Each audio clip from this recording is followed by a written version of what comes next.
55 ہجری 14 شعبان صبح کے وقت بی بی حکیمہ خاتون 11ویں امام کے گھر آئی، بھتیجے کے گھر بی بی حکیمہ فوئی آئیں۔ اس کے بعد شام کا وقت تھا، مغرب سے پہلے بی بی حکیمہ خاتون نے کہا امام حسن عسکری علیہ السلام سے کہ بیٹا مجھے اپنے گھر جانا ہے۔ تو 11ویں امام نے کہا کہ پھوپھی اماں آپ گھر نہیں جائیں، آج کی رات یہیں رکے، نہیں آج کی رات آپ یہیں میرے پاس ہی رکے۔ کہا نہیں مجھے جانا ہے بیٹا۔ کہا نہیں پھوپھی اماں آج کی رات رکے، کل صبح میں اللہ مجھے وہ بیٹا عطا کرے گا جو زمین اور آسمان کا مالک بنے گا، جو وارث کعبہ ہوگا، جو ہم سب کا وارث ہوگا۔ بی بی حکیمہ نے پوچھا کس کے وطن سے ہوگا؟ 11ویں امام کی ایک ہی شادی ہے، کس کے وطن سے ہوگا؟ کہا نرجس کے۔ بی بی حکیمہ اٹھی، جناب نرجس خاتون کے کمرے میں گئی، جا کے چیک کیا، آ کے کہا حمل کے کوئی آثار ہی نظر نہیں آ رہے، کیسا ہوگا؟ تو 11ویں امام نے کہا پھوپھی اماں بالکل نبی موسیٰ جیسے دنیا میں آئے تھے، میرا بیٹا بھی ویسی آئے گا۔ بی بی حکیمہ خاتون رک گئی۔ رکنے کے بعد آج کی رات عبادتیں کرتی رہی، آج کی رات شب برات کی رات ہے، 11ویں امام بھی عبادت کر رہے تھے، بی بی نرجس بھی عبادت کر رہی تھی، بی بی حکیمہ بھی عبادت کر رہی تھی، الگ الگ کمرے میں عبادت کر رہے ہیں۔ اس کے بعد فجر سے پہلے، بالکل فجر سے پہلے جناب حکیمہ خاتون کے ذہن میں خیال آیا میرے بیٹے نے کہا ہے شک نہیں، لیکن اب صبح کا وقت ہو رہا، ابھی تک بچہ نہیں آیا۔ جیسے خیال آیا دوسرے کمرے سے 11ویں امام نے پکار کے کہا کہ پھوپھی اماں وہ وقت آ گیا ہے جس کی میں نے بشارت دی تھی۔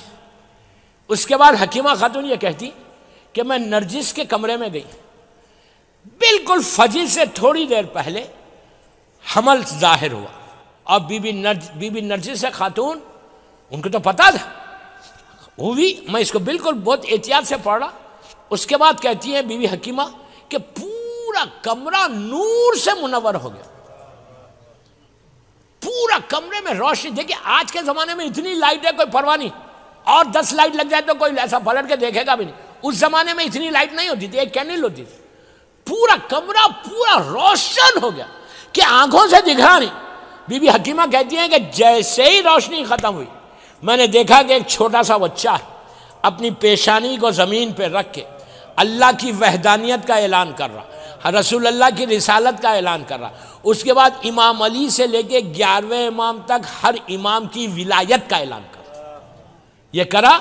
اس کے بعد بی بی نرجس خاتون نے ہمارے 12ویں امام کو ایسا لیا، ماں نے ایسا لیا، لے کے پیار کیا، پیار کر کے دوسرے کمرے میں آئی۔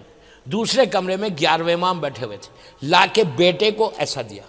11ویں امام نے اپنے بیٹے کو ہمارے 12ویں امام کو لیا، لے کے پیار کیا، اپنی زبان آپ کے منہ میں دی۔ پہلا رزق ہر معصوم کا ایسی ہوتا ہے، رسول اللہ نے امام علی کو دیا تھا، امام علی سے اسی طرح تو اپنی زبان دی۔ اس کے بعد پیار کیا، پیار کر کے سینے سے لگایا۔ اب یہاں پہ بی بی نرجس خاتون یہ روایت کرتی کہ میں نے دیکھا کہ بازو جو کمرہ تھا، جیسا یہاں پہ امام بیٹھے ہوئے اور یہ ایک کمرہ ہے، اس کمرے میں کچھ پرندے، برڈز، پرندے سمجھتے ہو، برڈز وائٹ کلر کے بڑے بڑے پرندے اپنے پروں کو ایسا ایسا ہلا رہے۔ بھی 11ویں امام نے ایسا دیکھا، دیکھ کے اٹھے، ہمارے 12ویں امام کو ان پرندوں کے حوالے کیا۔ پرندے نے اپنے پر میں ایسا کیا کر کے سیدھا آسمان کی طرف اڑنے لگے، چھت ہٹی، وہ لوگ پورا آسمان کی طرف۔ بی بی نرجس کہتی کہ میری آنکھوں میں آنسو آ گئے، میں نے کہا کہ آپ نے میرے بچے کو کس کے حوالے کر دیا؟ کہا، اب امام کا جملہ سنو، امام نے کہا، 11ویں امام کا جملہ، امام نے کہا یہ پرندے نہیں ہیں، یہ قدسی فرشتے ہیں، جیسے تمہارے بیٹے کا انتظار زمین پہ ہو رہا آسمانوں میں بھی ایسی ہو رہا۔ وہ پرندے لے کے اوپر گئے، 8 دن کے بعد امام کو لے کر واپس آئے۔